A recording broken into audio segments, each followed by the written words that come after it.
It all began with an envelope, one of those glossy, overly formal ones that practically screamed arrogance, dropped into my weathered mailbox on a windy Tuesday morning. And as I tore it open and unfolded the letter printed on thick ivory paper with a gold HOA seal stamped across the top, I could already feel the irritation building like a kettle about to whistle, because I recognized that logo. It belonged to the Meadow Ridge Heights Homeowners Association, a group notorious in the area for their obsession with control, appearances, and enforcing mind-numbing regulations over everything from grass height to curtain color. But this time, they had truly overstepped their bounds, because the letter began with a line so absurd, I actually laughed out loud. Your property's visual and environmental inconsistency with our neighborhood's aesthetic vision poses a challenge to the community's cohesion and market value. In simpler terms, they were demanding that I sell my family ranch, yes, my 200-acre, fourth-generation, working cattle ranch, because it didn't match their pastel-colored suburban dreamland with cookie-cutter homes and plastic flamingos. And what made it worse was that the letter wasn't just a suggestion. It came with threats of legal action, land surveys they claimed proved encroachment, and a list of violations including animal-related noise disturbances, unauthorized outdoor structures, and non-compliant land maintenance practices, all of which made zero sense because my ranch sat on land zoned for agriculture, long before their development was even a blueprint. But clearly, someone in that HOA, likely their president Charlene Karen Whitmore, a woman with a permanently pinched face and the tone of someone born to condescend, had decided that my land was an eyesore, and they wanted to transform it into some kind of eco-park or jogging trail to boost property values.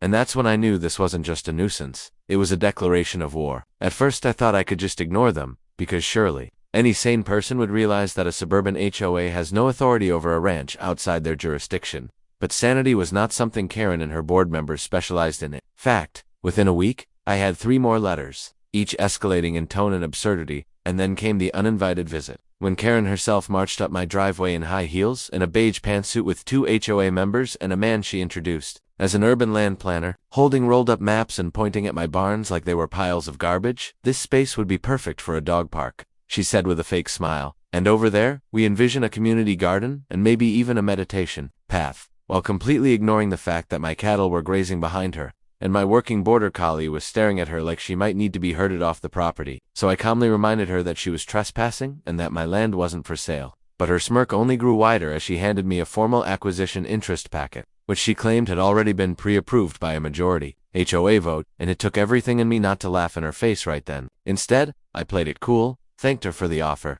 and walked back to my porch as she huffed back to her SUV. But I knew this was only the beginning, and sure enough, over the next few weeks, the nonsense intensified. Fake citations were taped to my front gate, anonymous complaints were filed with the county about animal waste runoff, which the county dismissed.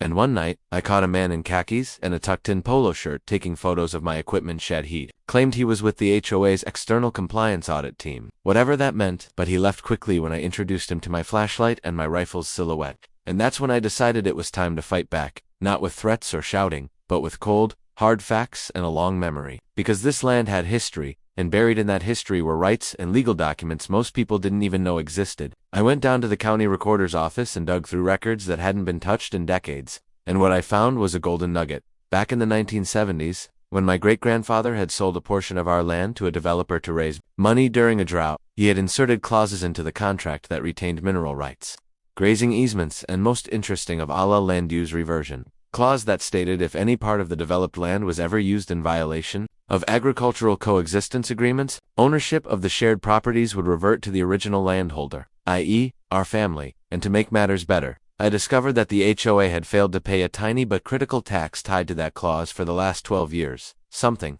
nicely overlooked since it was tied to an obscure parcel number for a common area lot.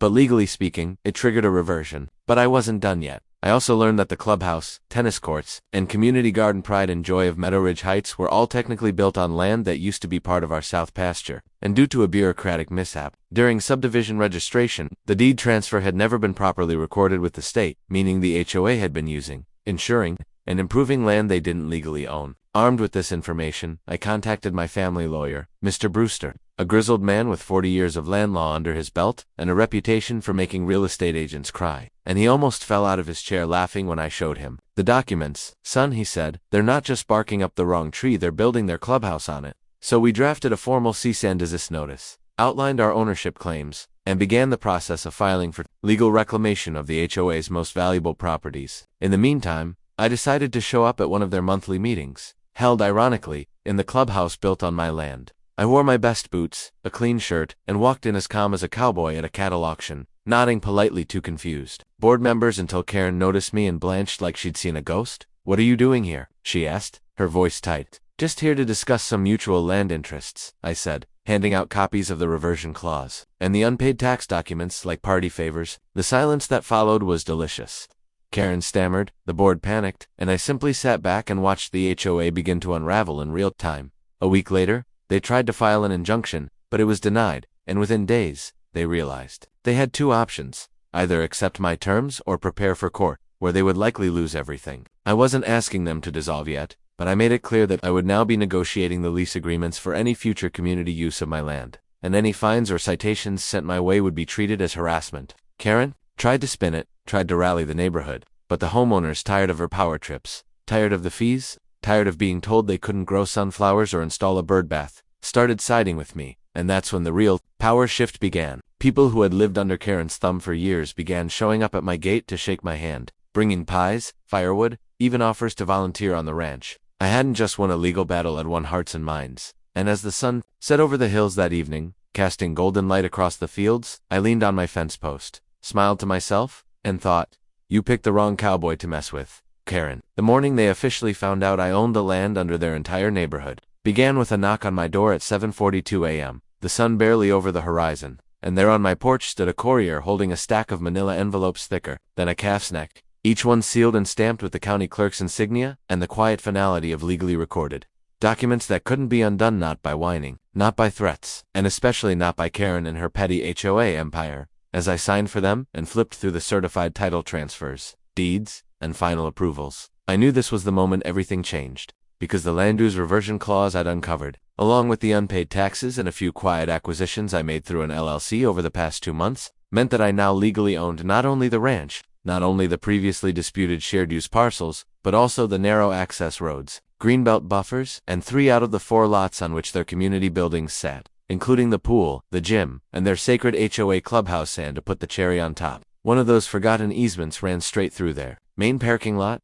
giving me leverage on both sides of the fence, figuratively and literally, and I didn't waste any time. By noon, every single homeowner in Meadow Ridge Heights had a letter delivered to their mailbox, polite but firm, informing them of the property transfer, outlining the legal status of their HOA's loss of jurisdiction over the common use areas, and offering them something they'd never been given before, a choice. Because unlike Karen's regime of fines and passive-aggressive control, I wasn't interested in being a dictator. I simply wanted peace, respect, and the satisfaction of watching the HOA collapse under the weight of its own smugness.